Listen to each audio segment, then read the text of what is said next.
das características dos meus livros, tem sempre essa viagem na história, na viagem no tempo.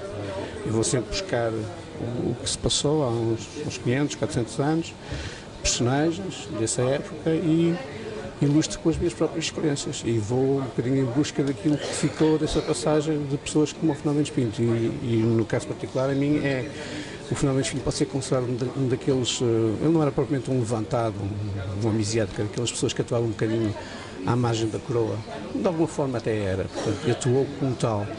E estes personagens da nossa história são os personagens que mais me fascinam, porque eles eram uma iniciativa privada, digamos. Eles tomaram iniciativas e viveram, às vezes, em aliança com reis locais, alguns chegaram a ser reis de determinadas zonas.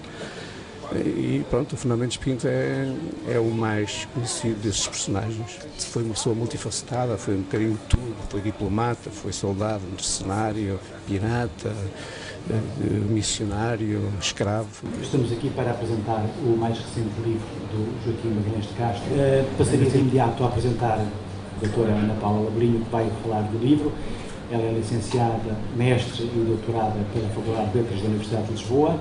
É atual presidente do Camões Instituto da Cooperação e da Língua.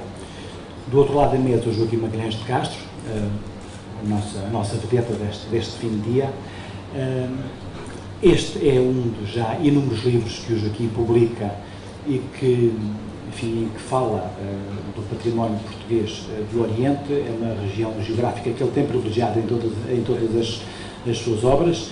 Lembro-me assim de repente do Mar das Especiarias, sobre a presença portuguesa na Indonésia, o Mundo das Maravilhas, que é um percurso que ele faz pelo património arquitetónico deixado pelos portugueses também naquela zona do globo sul.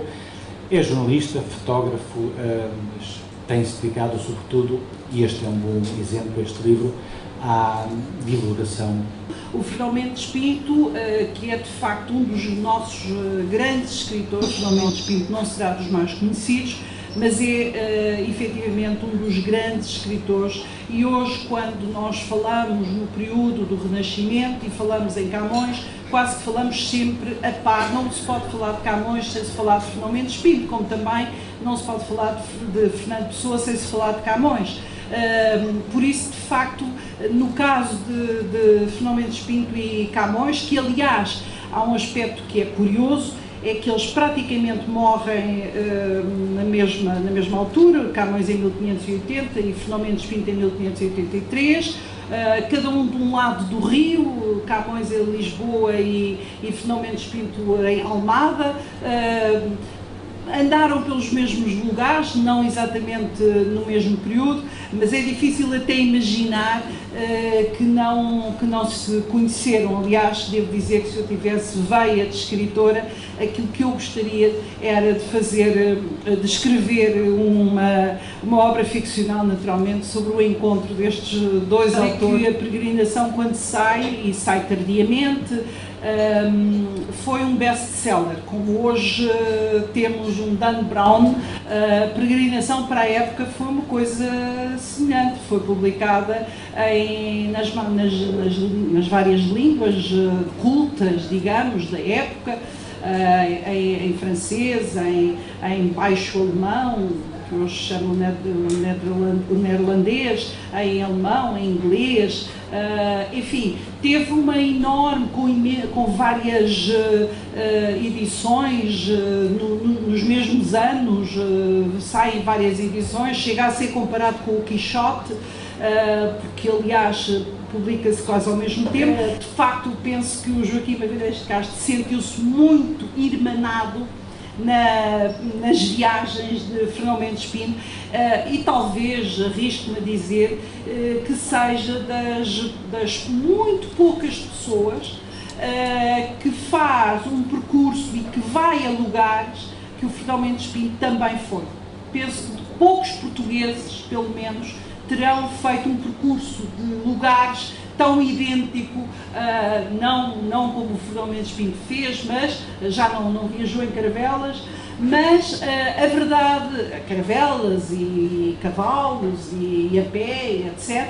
Mas a verdade é que ele vai a muitos dos lugares onde o Fernão Mendes Pinto esteve. E isso, confesso que é para mim, de imediato, um dos interesses logo que eu encontro na leitura desta obra. De tal maneira, ele vai fazendo isto, que eu acho engraçado, que ele, na obra, mantém inclusivamente algumas das designações, algumas que nunca se conseguiu saber onde é que ficariam. Ele põe aqui um mapa, que eu achei muita graça ao mapa. Bom, pode ser que sim, mas o que é engraçado é que muitos destes lugares têm feito com que os historiadores também publiquem muitas obras, também é preciso algum motivo para a gente publicar, historiadores a tentar saber onde é que teria ficado exatamente Liempó, onde é que ficaria Chinchel, pelo menos, e sobretudo, era aí que eu ia chegar, e sobretudo Cala-Clube, que é um lugar que é do ponto de vista da arquitetura da obra, é um lugar essencial, porque é uma espécie de chegada à Ilha do Ouro, é uma espécie de utopia, é um lugar essencial que é descrito minuciosamente pelo Fernão Mendes Pinto e que ninguém descobre onde é que poderá ficar. Pois aqui o nosso amigo também cá põe esse lugar, imaginário ou não, cá põe esse lugar. Que é sempre fazer uma espécie de trajeto de viagem entre passado e presente. Os lugares, ele vai atravessando os lugares, mas essa travessia está sempre ligada à evocação, sobretudo, de viajantes portugueses, seiscentistas, quinhentistas, seiscentistas. Há sempre esse movimento pendular, podia dizer, entre esses viajantes do passado e este viajante que vai a esses lugares e acaba também por fazer, quase diria, por pisar o mesmo caminho, por seguir a mesma rota e por se, naturalmente, identificando aspectos novos, mas sempre constantemente a referir aquilo que são a nossa extraordinária literatura de viagens dessa época, e ele vai sempre buscando, retomando, citando esses autores, e portanto a nossa viagem através dos livros dele são viagens também pendulares, como disse, entre passado e o presente. O grande livro de viagens, o grande livro de referência de viagem, para mim, é o Peregrinação. Não é o livro do Marco Polo, é a Peregrinação. Porque ao livro do Marco Polo, que foi, de facto, ele serviu de guia a nós próprios, às descobertas, todo o processo das descobertas era um livro de referência, mas o livro do Marco Polo é mais um livro de descrição dos locais, não é aquele aspecto literário que podemos encontrar no livro da Peregrinação e de autocrítica. O Fernão Mendes Pinto faz muito meia-culpa, não é? Ele descreve os desmandos que lá fizemos e as situações, o rapto da noiva chinesa, há uns episódios que são muito críticos daquilo que fazíamos também, não?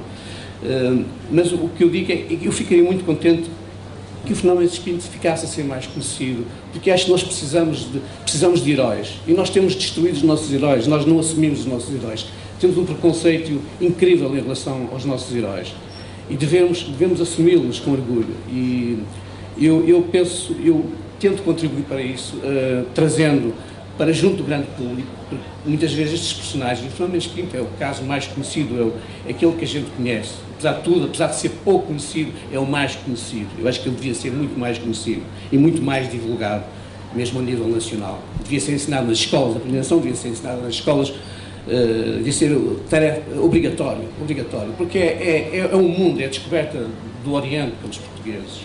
E também é verdade que a Ásia continua a ser a área menos conhecida aqui em Portugal. Fala-se muito da África, até das Américas, mas fala-se muito pouco da Ásia, continua-se a falar. E é um continente onde há uma riqueza imensa em termos de património. E quando falo de património, não falo só do património, pensando no património, pensamos sempre nas pedras e tal, não. Falo de património a todos os níveis, que vai desde os genes, não é? Nos lusodescendentes, esses patrícios nossos que vivem, que assumem as suas origens com um orgulho enorme e que muitas vezes não têm a mínima ideia onde fica Portugal. A gente mostra-lhes no mapa, eles não sabem dizer onde fica Portugal, mas têm orgulho em ser portugueses. Isto devia nos fazer pensar. E nós não pensamos sobre isto. E os nossos governantes não têm a visão, não percebem o potencial que têm no mundo. Para mim, essa é a chave, é uma das chaves. Acho que quando descobrirmos isto, teremos muito mais força. Quando habitualmente falamos da Ásia portuguesa, limitamos às portas do cerco em Macau e ao Estado português da Índia, digamos, aos 3 enclaves remanescentes nos anos 60.